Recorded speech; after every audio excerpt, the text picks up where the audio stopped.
சற்று முன் கிடைக்கப்பெற்ற மிக மிக முக்கியமான செய்தி ஒன்று வெளியாகி உள்ளது.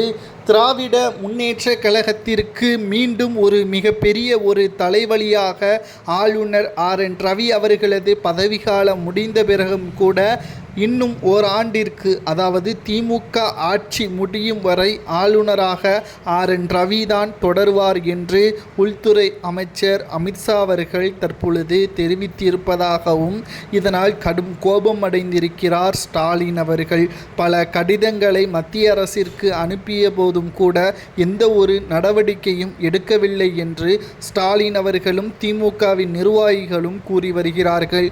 சரி, அமித்ஷா அவர்கள் கூறியதற்கு காரணம் என்ன?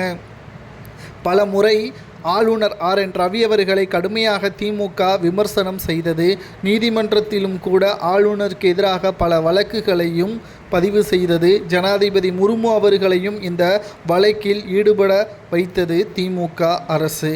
இதனால் திமுகவின் ஆட்சி 2026 சட்டமன்ற தேர்தலில் எப்படியும் கலைக்கப்படும். புதிய ஆட்சி அமலுக்கு வரும். அதற்கு முன்பாக ஆளுநர் தனது அமைச்சரவையை ராஜினாமா கடிதத்தை ஆளுநரிடம் சமர்ப்பிப்பார். அந்த இடத்தில் ஆளுநர் RN ரவி அவர்கள்தான் இருக்க வேண்டும்.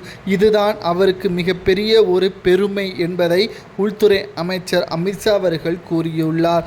ஆளுநரது செயல்பாடுகள் பல விமர்சனத்தை முன்வைத்தாலும் தமிழக ஸ்டாலின் அவர்கள் ஒட்டுமொத்தமாக திமுகவில் இருந்து ஆளுநரை எதிர்ப்பதற்கு பல திட்டங்களை செய்திருந்தார். எதுவும் நடக்கவில்லை.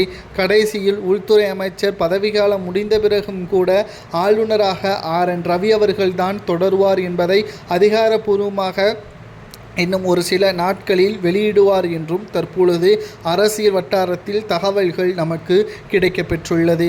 ஆளுநர் RN ரவி அவர்களுக்கும் ஸ்டாலினுக்கும் இருக்கக்கூடிய மோதல் முடியும் என்று எதிர்பார்க்கப்பட்டது. இந்த மாதத்திலேயே ஆளுநரின் பதவி முடிக்கப்படும் என்ற தகவல் திமுகவினரால் வெளியிடப்பட்ட நிலையில் உள்துறை அமைச்சர் அமித்ஷா அவர்களது இந்த தகவலால் மீண்டும் திமுகவிற்கு தலைவலி. உங்களது கருத்துக்களை கூறுங்கள். ஆளுநராக RN ரவி அவர்கள் நீடித்தது சரியா?